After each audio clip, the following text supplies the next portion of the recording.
They call him the Czech Trump. Now Andrej Babiš is back, riding anger, inflation and fatigue with the Ukraine war. His victory could pull Prague closer to Moscow, further from Kyiv. Europe's fault lines are widening again. Is this a comeback or the start of a continental rupture?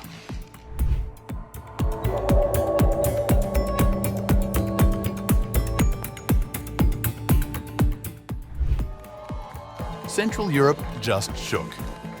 Andrej Babiš, the man they call the Czech Trump, has clawed his way back to power and the EU is bracing for what comes next.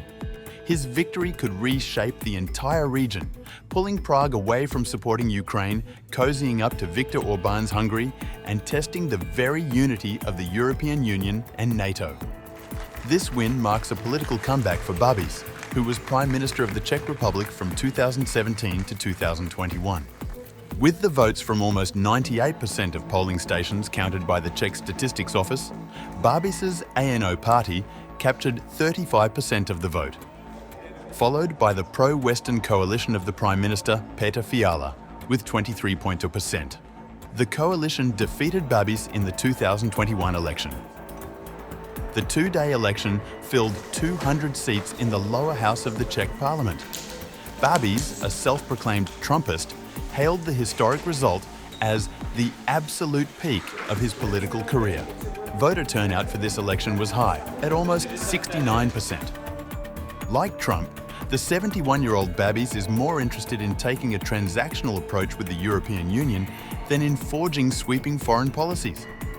Also like Trump, he is expected to try to foist support for Ukraine onto European partners rather than share the load. Babiš also is capitalizing on a wobbly economy to appeal to voters, much as Trump did. He has also said that he would eliminate fees that finance public television and radio, which is likened to a tax cut, but one that opponents have criticized as giving the government more control over broadcast media. Experts predict that Babiš would align the Czech Republic with the nationalist policies of Hungary and Slovakia, both of which maintain ties with Russia. However, Babiš has brushed off claims Western allies were worried the Czech Republic would no longer be a reliable partner in the EU and NATO under his administration. Answering a reporter from the New York Times in English. Your problem is you just copy lies from Czech journalists. I spoke with Trump 5 times. I was in the Pentagon, I was in the FBI. I talked to the head of the CIA. We were a very reliable partner. I have been Prime Minister. We have been in government before, and we had excellent results. We want to save Europe, and we are clearly pro-European and pro-NATO. With nearly all results in, ANO is set to replace the current centre-right cabinet led by Prime Minister Petr Fiala. ANO has promised faster growth, higher wages and pensions, and lower taxes and tax discounts for students and young families during the campaign. Those pledges, that will cost billions of euros, end austerity, and test the country's frugal mindset, resonated with many Czechs who have seen their real incomes plunge in recent years as the country tackled soaring inflation. ANO party members also reaffirmed their commitment to EU and NATO membership while detailing key policy priorities, including reducing energy prices and reforming pensions. That we will be the member of the European Union, of the NATO, it's for us the thin red line. And we are criticizing European Union, but on the other hand, we don't want to destroy European Union. We would like, let's say, the reform European Union.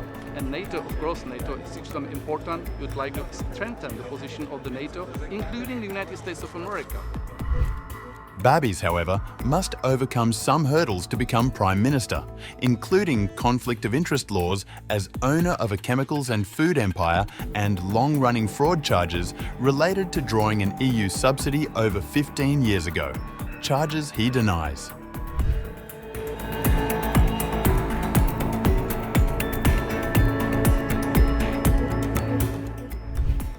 Europe has been watching the Czech elections with caution, as Babiš has vowed to scrap the ammunition initiative for Ukraine, challenge NATO's plans to boost military spending, and confront the European Commission over the Green Deal. In a debate this week, ANO joined mainstream parties in calling Russia the greatest threat to the Czech Republic. But BABIŠ'S and other ANO leaders have been more circumspect about continuing military aid to help Ukraine defend against Russia, and have played on voters' weariness with the 3-year-long war to insist that support be diverted back into the Czech economy. BABIŠ'S has also said he would scrap a multi-billion-dollar program to supply Ukraine with desperately needed ammunition procured by Czech companies. Other ANO officials have since softened that stance, suggesting NATO manage it instead. The right-wing Freedom and Direct Democracy Party, or SPD, and the left-wing Stasilo Party have vowed to end Czech assistance to Ukraine and favour diplomacy with all key global players, including Russia. BABIŠ'S may look to at least one of those, if not both, to create a coalition government. Vít Dostál, the executive director of the Prague-based research group Association for International Affairs, predicted that other European leaders would work to persuade BABIŠ'S to continue the ammunition program under Czech auspices and keep Russia at bay. His potential partners include the fringe parties Freedom and Direct Democracy, SPD, an anti-immigration party that won 7.9% of the vote, and a right-wing group called the Motorists, which received 6.8%. He may need to form an alliance with both parties to be able to hold the overall majority. We will definitely lead talks with the SPD and the Motorists and seek a single-party government led by ANO. An ally of the Hungarian leader, Viktor Orbán, BABIŠ'S has teamed up with a number of far-right parties in the Patriots for Europe group in the European Parliament to challenge the mainstream direction of Europe's policies, including decarbonisation. He joined forces with his friend Orbán last year to create a new alliance in the European Parliament, the Patriots for Europe, to represent hard-right groups, a significant shift from the liberal Renew group that BABIŠ'S previously belonged to. The Patriots are united by anti-migrant rhetoric, a critical stance toward EU policies tackling climate change and the protection of national sovereignty.